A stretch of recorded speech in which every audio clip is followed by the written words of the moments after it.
Good morning, everybody. It's a beautiful sunny day. Happy Saturday morning. Today we are going to get into alchemy as well as high and low magic. And if you don't know what they are, I'm about to give you a big surprise and let you in on some secrets in some layman terms. So I'm going to make it really easy for everybody to understand exactly what they are and how you can use these in your life, as well as how I use them in my life. I'm the owner of the Emerald Tablet and a natural born witch and high priestess of Thelema. So I get these questions often and just really want to try to answer them in a broad audience. And that was one of the first questions that I got was, why did you start making videos on YouTube? Well, although I am grateful to all 3 of my subscribers, I didn't do it to get famous. I do it because I want to educate people, and I end up being able to answer questions that I get asked all the time and answer everybody at the same time, which is really helpful for me because I have a busy life. I'm a mom, I'm a magician, and I'm a business owner. So it's incredibly hard for me to give everybody the time that I really want to. So I really appreciate being able to reach everybody at once during these videos. So if you don't know about alchemy, high or low magic, keep watching and I'm gonna let you know. So first, what is alchemy? Experiments usually involving heat, mixtures of liquid and metals actually led into what is today's modern medicine and pharmacology. So basically it is the ability to take materials, such things from the earth, natural materials, and such as metals, stones, herbs, and stuff like that, and chemically altering them to manifest that which you desire.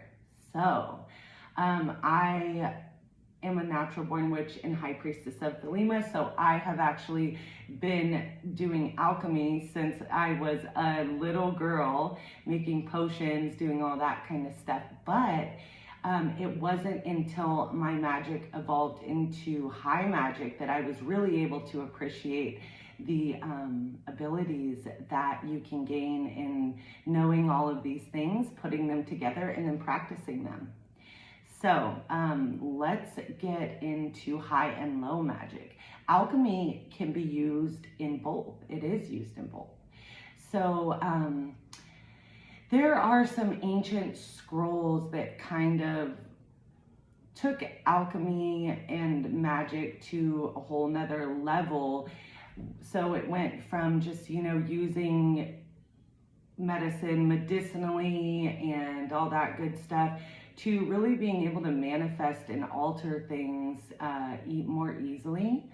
And then let's get into low magic, because low magic is more of a natural, intuitive way about magic, so astrology, typical divination, tarot, little spells, stuff like that are considered low magic. You're going more based in nature and intuitively. And this is where alchemy kind of comes into it, because alchemy was first developed in high magic, in that high magic actually originated in ancient Egypt. So it could have been around before, however, it wasn't being recorded and stuff until the Egyptians began to write down their findings magically, and then here we are with a bunch of information in the evolution of that today, which is really nice. But later these magical workings were introduced through Europe through treaties, and then they were transcribed into English, which really, like, all of the magicians in Europe then began practicing these things in addition to their magic. And then that is what evolved into our high magic that we see today. So, little bit of history there. So I would really just like to caution people right away about using high magic or low magic without properly protecting themselves. All of these things can be dangerous if you don't really learn to protect yourself first. I suggest really studying hard and learn how to put up that protected boundary or circle first before you attempt any of this. But low and high magic, neither is better or more or less than the other. So basically they are just two completely different, yet sometimes coinciding ways of doing magic. So low magic is more like herbalism, astrology, earth-based magic, and it can just be really, really helpful if you're trying to manifest something good for yourself or for somebody else, or you want to practice a more earth-based, non-ritualistic practice, then low magic could be for you. And very often you need to learn low magic so that you have a foundation and a base for high magic.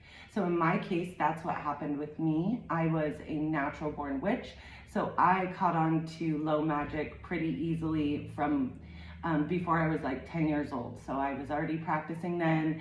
But to do high magic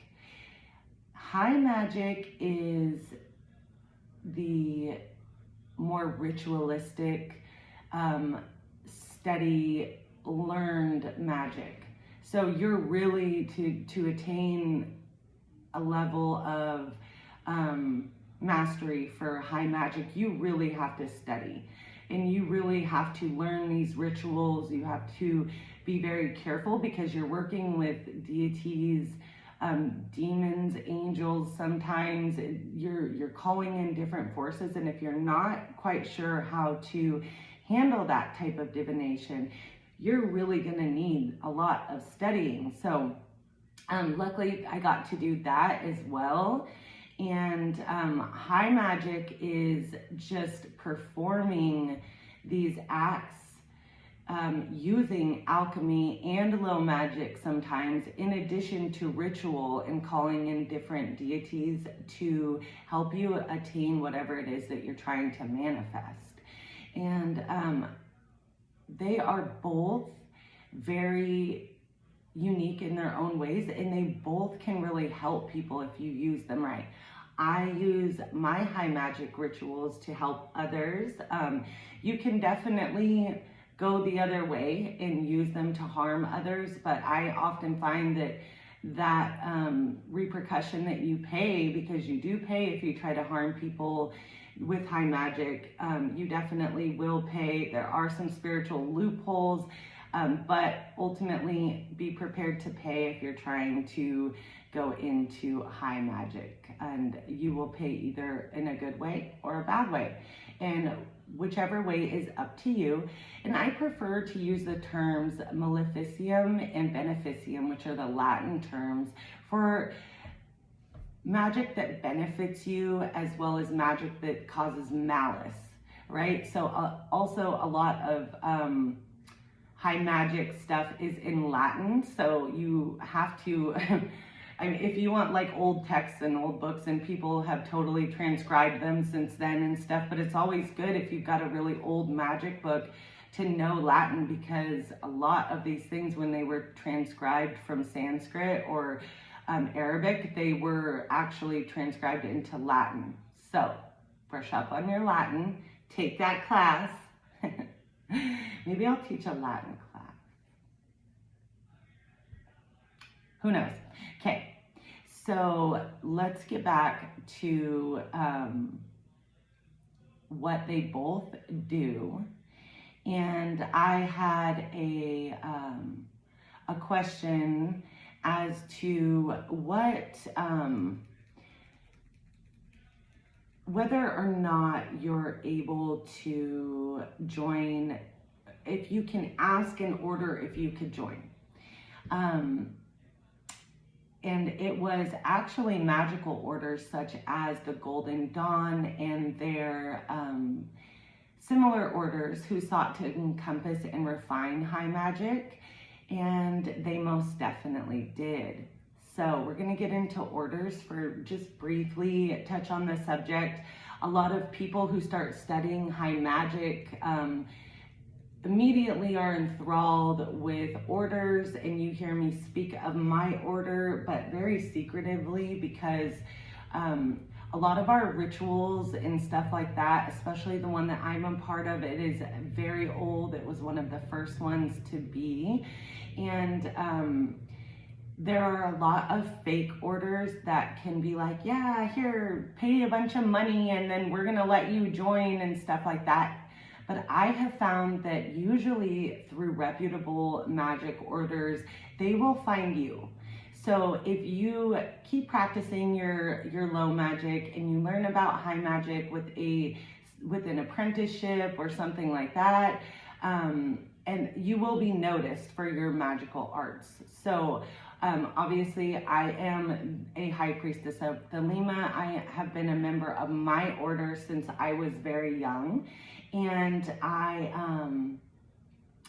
I practiced both the high and low magic, but it took me years and years and years and years of studying with masters to be able to do these things on my own. So because you're working with so many of these deities, it's really easy to get caught up in things like people talking about, you know, the Golden Dawn or the Illuminati and all this stuff, and you want to be a part of that. But really the best thing to do is to begin, if you haven't been invited into one of these orders, I would not seek them out. That is just one suggestion that I know can almost be damaging, because you don't want to seem too eager and stuff like that. So, and you really, really need to have a good foundation and base. And believe me, if you're out there doing real magic in the world, people are going to notice. And these people do notice. And I was approached to join my order before I even turned 20 years old.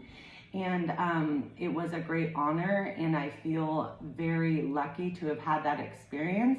However, I would not suggest that you approach them and ask them to teach you. I suggest that you, witches and covens are amazing. If you need a great spiritual base, there are many covens or witches that will give you an apprenticeship, whether it's paid or not, and teach you a bunch of these things, which are super awesome. At the Emerald Tablet, I will be giving classes and teaching some of these things. Although I'm not welcoming people into a coven, I am not allowed to invite people into my order or share their secrets. However, I am more than willing to teach people a lot of the basics. So do stay tuned for a list of classes once COVID's over and we can do some in-person stuff, because it's not really something that I can do on Zoom, and it just wouldn't have the full potency if I did it that way. So,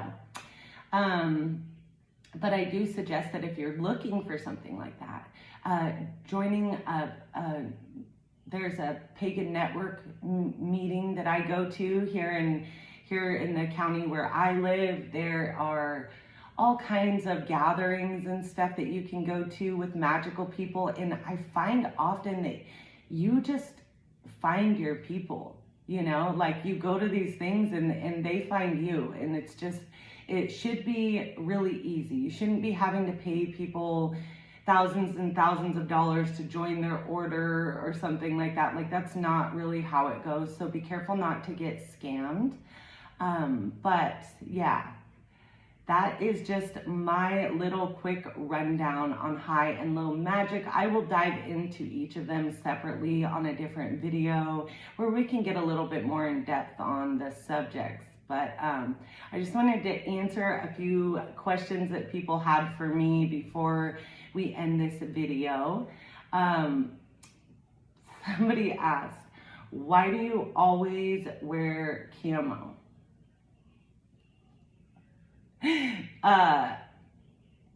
obviously I don't dress up like nice for these types of videos and stuff, but I do wear camo a lot, and that's because I love to be in the forest, and I'm a hunter also, so that's why I have so much camo. So when you guys see me in camo, it doesn't have any special meaning or anything. It just is whatever I threw on from that day. And I guess I do have a lot of camo, which I don't know if that's a good or a bad thing, but yeah, so that is the story about the camo. And then somebody asked do you find yourself answering questions that you don't want to? If there's a question that I don't or can't answer, I won't do it. I'm not here to be fake or pretend like I'm the most powerful magician that ever walked or lived. I'm just here to crack some jokes and tell you guys some things about magic, and hopefully help you to help yourself evolve magically. So that's what I'm doing here. And thank you again for everybody who watches my videos or likes or subscribes, because I'm really doing this to help people evolve. Because I feel like in this day and time, we all need to evolve spiritually in order for things to get better. And that if we don't, we are going to be very sorry. And the witch movement is on the rise. When I first became a witch, it wasn't like as popular. It was actually really scrutinized still. Like, people didn't think it was like a cool thing to be, but it seems like there are many baby witches out there, and you guys are on a hunt for knowledge and magical development. So I'm glad that I can be here for you guys. That's what these videos are all about.